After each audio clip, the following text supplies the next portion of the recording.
Your phone buzzes with a text from a friend you haven't talked to in a few weeks. No hey, no how are you? Just a screenshot and one line of text that says, wait, is this real?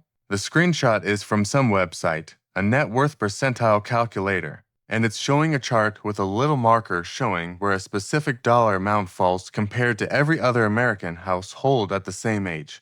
Your friend typed in their own numbers before sending it to you, apparently, because underneath the chart there's a result that says something like you are in the 63rd percentile for your age group. And now you're sitting there with your thumb hovering over the reply button because you have never actually calculated your own percentile. You've thought about your net worth in isolation plenty of times. Is it going up? Is it enough? Should you be stressed? But you have never actually seen where your specific number lands on the full distribution curve of every household in America who shares your age. And there's something about seeing an actual position on an actual curve, rather than just a number floating in isolation, that hits differently. So, today, we're going to build that exact picture for you. Not a vague sense of where you stand, an actual percentile breakdown, using real Federal Reserve distribution data, so that by the end of this video, you know exactly where your number falls on the curve. Not just whether it's going up or down. My name is Sig and I spend way too much time thinking about money, the actual distribution of wealth across American households, and why almost nobody has ever seen a real percentile breakdown of net worth despite how genuinely useful that information is. If you have ever wondered exactly where your specific number lands compared to everyone else your age, not a vague sense of it, an actual percentile position, subscribe to this channel right now and give this video a thumbs up if this finally gives you the clarity that vague comparisons never could. Because a median tells you the midpoint. A percentile tells you your actual place in line. We've talked on this channel before about why the median is a more honest number than the average when it comes to net worth. The median describes the household standing exactly in the middle when you line everyone up from lowest to highest. But here's what the median alone doesn't tell you. And it's a meaningful gap in understanding. Knowing the median tells you one single point on the curve. It doesn't tell you how steep the curve is on either side of that point. And it doesn't tell you where your specific number falls relative to that curve. Two people can both be below the median and be in dramatically different positions. Someone at the 40th percentile is meaningfully closer to the middle of the pack than someone at the 5th percentile, even though both are technically below median. A single median figure flattens all of that nuance into one number. A full percentile breakdown restores the nuance. It shows you the entire shape of the distribution and exactly where you land inside it, which is a fundamentally more useful piece of information than knowing you're simply above or below one single midpoint. Let me describe what the actual shape of the net worth distribution looks like in America, because understanding the shape itself changes how you interpret every percentile figure I'm about to give you. Wealth distribution in the United States is not a bell curve. It is heavily right-skewed, meaning there is a long tail of extremely wealthy households stretching far to the right, while the vast majority of households are clustered in a much narrower range toward the lower and middle portions of the curve. This is the exact reason averages are so misleading in wealth conversations. The long tail of ultra-wealthy households pulls the average dramatically upward while having almost no households actually near it. The percentile breakdown, by contrast, tells you what's happening at every specific point along that curve regardless of how extreme the tail becomes. Once you see the actual percentile figures, you'll notice something that surprises most people the first time they see it laid out clearly. The gap between the 50th and 75th percentile is often smaller in absolute dollar terms than the gap between the 90th and 99th percentile.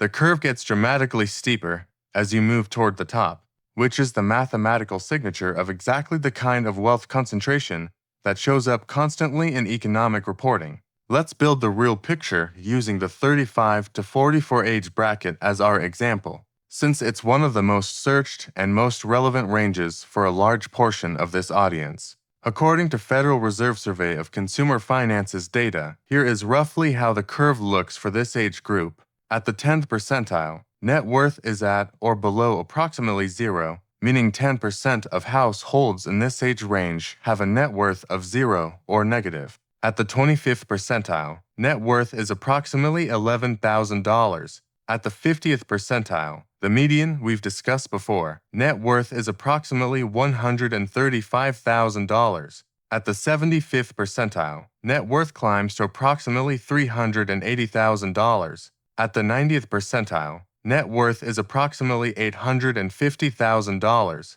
At the 95th percentile, it reaches approximately $1.4 million, and at the 99th percentile, the top 1% of this specific age bracket, net worth exceeds approximately $6 million. Look at the shape of those jumps. From the 10th to the 50th percentile, the increase is roughly $135,000. From the 50th to the 90th percentile, the increase is roughly $715,000. From the 90th to the 99th percentile, the increase is over $5 million. The curve doesn't just go up as you move right. It gets dramatically, almost violently steeper. This is what right-skewed distribution actually looks like in real numbers, and it explains why so many people feel like the goalposts for being considered wealthy keep moving further away the closer they think they're getting. Let me walk one real example through this framework so the abstraction becomes concrete. Elena is 38 years old. Her net worth, after adding up her retirement accounts, her modest brokerage account, her savings, and her share of home equity, then subtracting her remaining mortgage and a small car loan, comes to approximately $92,000. Using the breakdown above, Elena is below the 50th percentile median of $135,000, but well above the 25th percentile figure of $11,000. Doing a linear interpolation between those 2 points, Elena's $92,000 places her at approximately the 42nd percentile for her age group. Not median, not top quarter, solidly in the lower half but meaningfully closer to the middle than to the bottom. Here's why this specific number matters more than a vague sense of being behind. If Elena had simply looked at the median and felt discouraged that she was below it, she might have concluded she was in a much worse position than she actually is. Being at the 42nd percentile means 58% of households her age have more net worth than she does, which sounds discouraging in isolation, but it also means 42% of households her age have less. She is closer to the middle of the actual distribution than a simple below-median framing would suggest, and understanding her precise position, rather than a vague sense of falling short, gives her a genuinely more accurate and frankly less alarming picture of where she actually stands. Here's the deeper reason a percentile framework is more useful than staring at your raw net worth number in isolation. A raw number has no context. $92,000 sounds like a specific, meaningful figure, but without a reference point, it's impossible to know whether that represents strong progress, average progress, or being significantly behind for your specific age and circumstances. A percentile immediately embeds the context. It tells you not just what you have, but how that compares to the full range of outcomes for people in a genuinely similar position. This matters because financial decisions are relative in a way that raw numbers obscure. Someone at the 75th percentile for their age group has meaningfully more flexibility, more options, and more of a cushion than someone at the 40th percentile, even if the actual dollar gap between them feels almost arbitrary when you first look at the two numbers side by side. Percentile position also does something psychologically important that a raw number alone cannot do. It replaces a vague, anxiety-inducing sense of not knowing where you stand with a specific, calculable, and ultimately manageable piece of information. Vague anxiety about money is one of the most corrosive experiences most people carry around without realizing it. A specific percentile position, even an uncomfortable one, is almost always less distressing than the vague uncertainty it replaces, because specific information can be acted on in a way that vague anxiety cannot. Here's something that surprises almost everyone who sees a full percentile breakdown for the first time. The threshold to reach the top 10% of net worth for a given age bracket is dramatically lower than most people assume based on cultural depictions of what qualifies as wealthy. Using our 35 to 44 bracket example, The 90th percentile threshold is approximately $850,000. That is a genuinely significant amount of money and represents real financial security. But it is not the yacht and private jet lifestyle that popular culture associates with being in the top 10% of anything. It's often a paid-off or nearly paid-off house, a well-funded retirement account built over 15 to 20 years of consistent contributions, and a modest but real investment portfolio. The reason this surprises people is that public visibility of wealth is dominated almost entirely by the 99th percentile and above, the people whose lifestyles actually appear in media, social platforms, and popular culture. The vast majority of households sitting comfortably in the top 10 to 20% of their age group are living lives that look completely unremarkable from the outside. Reasonable houses, reasonable cars, no particularly flashy visible signals of wealth. This is part of why so many genuinely financially secure people underestimate their own position. They're comparing themselves to the visible 1% rather than understanding that they are, statistically, doing dramatically better than the vast majority of their actual peer group. Let me walk you through exactly how to do this calculation for yourself using the same method I used for Elena. First,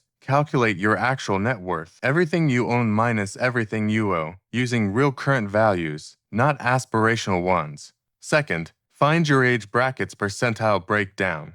The Federal Reserve's Survey of Consumer Finances, publicly available and updated every 3 years, publishes this data broken down by age bracket, and several reputable financial sites republish this data in more accessible calculator formats. Third, find the 2 percentile points your number falls between. If your net worth is between the 25th and 50th percentile figures for your age group, you know your position falls somewhere in that range. Fourth, do a rough linear interpolation to estimate your more precise position within that range. The same way we calculated Elena's 42nd percentile by seeing where her number fell proportionally between the 25th and 50th percentile figures. This isn't going to give you a perfectly precise, statistically rigorous percentile figure because actual wealth distributions aren't perfectly linear between data points, but it will give you a genuinely useful approximation that is dramatically more informative than simply knowing whether you're above or below a single median figure. Once you know your actual position on the curve,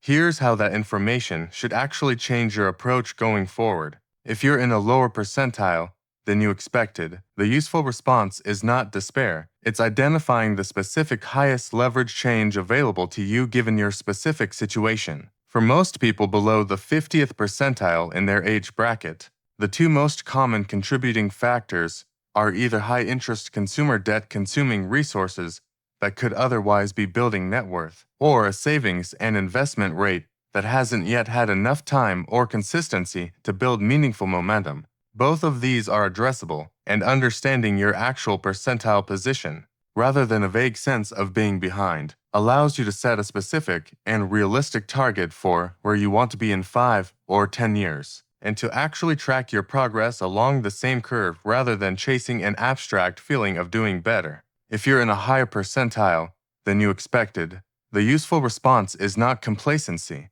It's understanding that percentile position at any given age is not permanent and requires continued consistency to maintain, particularly as the curve gets steeper toward the higher percentiles, meaning the gap between you and the households above you actually widens in absolute dollar terms even if your relative percentile position stays the same. Here's a pattern worth understanding about how percentile position tends to evolve over a lifetime, because it's genuinely different from how most people assume it works. Percentile position at 25 is a relatively weak predictor of percentile position at 45. Life circumstances, career trajectory changes, geographic moves, and simply the compounding effect of habits established early can shift someone dramatically along the curve over to decades. But percentile position at 45 is a considerably stronger predictor of percentile position at 65, because by that point in life, the compounding effects of decades of habits,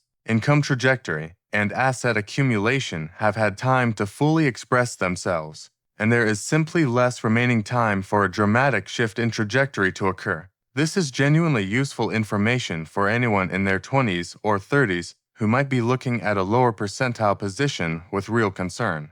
There is meaningfully more room to move along the curve at that age than there will be later, which is exactly why the specific behaviors, savings rate, debt avoidance, consistent investing, that we've discussed on this channel repeatedly matter more the earlier they're established. Even if their immediate impact on your current percentile position feels small in any given year, vague uncertainty about where you stand financially, genuinely one of the more quietly stressful experiences most people carry without ever addressing it directly. Not knowing whether you're doing fine, doing poorly, or somewhere in between creates a background hum of anxiety that colors financial decisions in ways that are hard to notice until you replace that vagueness with a specific, calculable answer. Your actual percentile position, calculated honestly using real distribution data for your specific age group, replaces that vague uncertainty with something concrete and, more importantly, something actionable.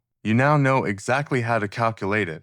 You know the shape of the curve you're standing on. You know that the gap between the median and the 90th percentile is real but achievable, built through the same unglamorous, consistent behaviors we've discussed throughout every video on this channel. And you know that, wherever your specific number lands today, it is a snapshot of a curve you are still actively moving along, not a permanent verdict on your financial life. Calculate your real number, find your real percentile, and use that specific, honest piece of information to decide what actually needs to change, rather than carrying around a vague and unhelpful sense of not knowing where you stand.